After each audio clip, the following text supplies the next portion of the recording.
Okay, hello Cloud Gurus and welcome to this lecture. So this lecture is called Around the World with AWS.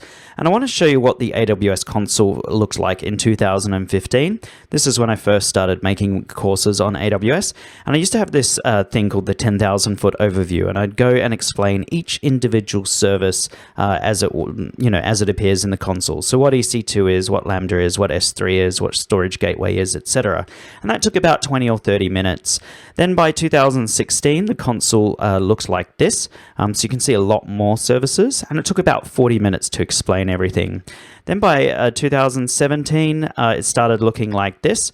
So you're getting more and more services, and we got up to about probably 50 minutes explaining what everything is. And so for 2019, this is what the console now looks like. And we'll scroll all the way down to give you an idea as to how many services there are. So in the last lecture, we looked at all the high-level services. So we looked at like compute, storage, databases.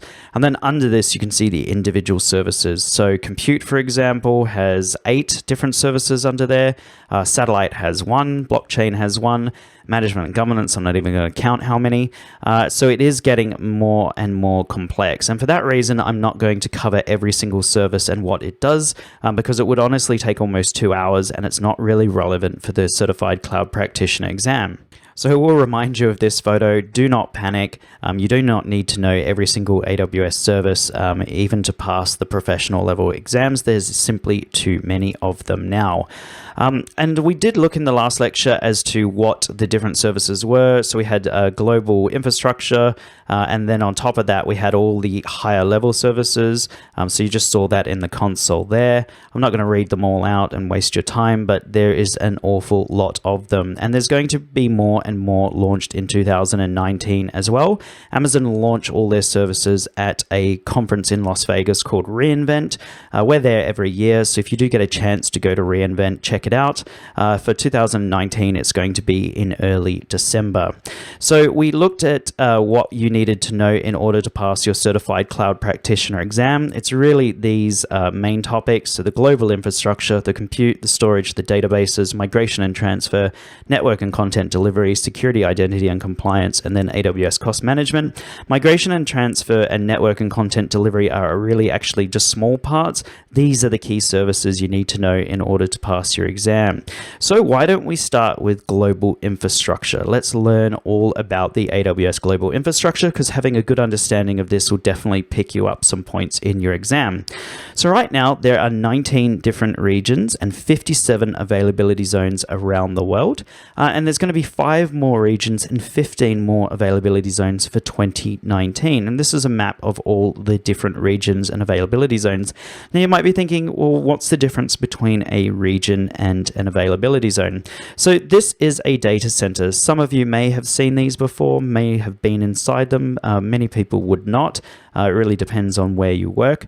But I want you to think of an availability zone as a data center. If you haven't been inside a data center, this is basically what they look like. Basically, a data center is just a building that's filled with servers. It's got servers, networking gear, firewalls, load balancers, storage arrays, so for storing all your files, etc. And that's all it is. A data center is just a building filled with servers. So an availability zone is basically a data center. So think of a availability zone as a data center. Now, it may actually be several data centers, but because they are so close together, they're counted as one availability zone. So it's one or more facilities in an availability zone. But conceptually, just remember a data center as an availability zone.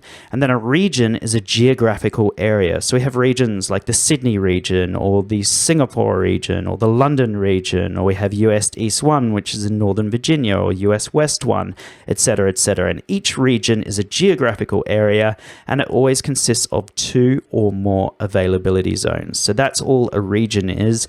So an availability zone is basically a data center. A region is going to be 2 or more availability zones.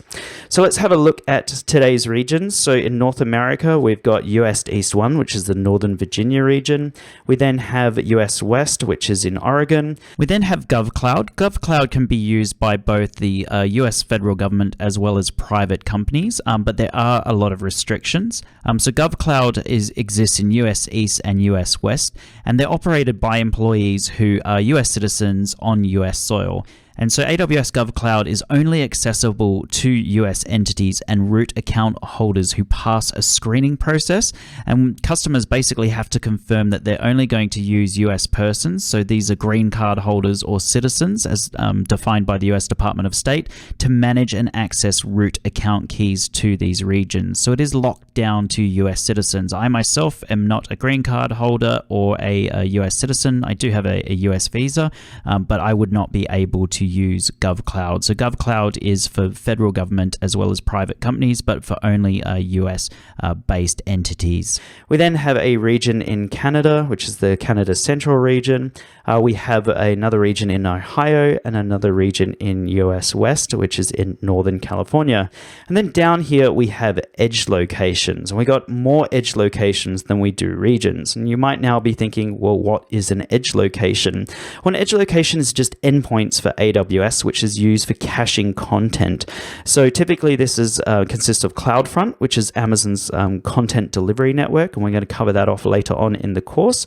But it's just a way of caching content. So if I'm in London and I'm trying to download a very large file from a S3 bucket in New York, the very first time I access that file, it's going to, I have to download it directly from New York. If I then want to access that file a second time, or perhaps someone in London needs to access the same file, they don't then need to download that from New York. It's cached at an edge location. And that means it can be downloaded a lot quicker. So it's going to be cached in London. So instead of downloading it from New York, the second time I access it, I can just download it directly from a caching server in London. And that's all that an edge location is.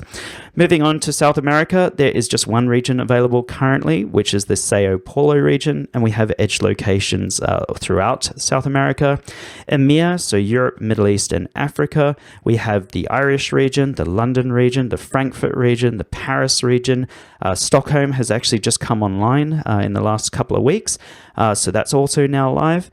And then we have all the edge locations. We have edge locations in Manchester, England. We have them in Frankfurt, in the United Arab Emirates, in Vienna, in Austria, in Warsaw, Poland, etc., etc. So there's always more edge locations than there are regions.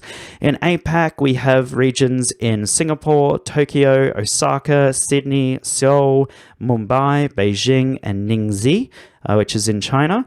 And then we have a whole bunch of different edge locations as well. So hopefully that's really clear. Hopefully you understand the difference between a region, an availability zone, and an edge location. A region is just a physical location in the world which consists of two or more availability zones. An availability zone is one or more discrete data centers, each with its own redundant power, networking, and connectivity, and they're housed in separate facilities.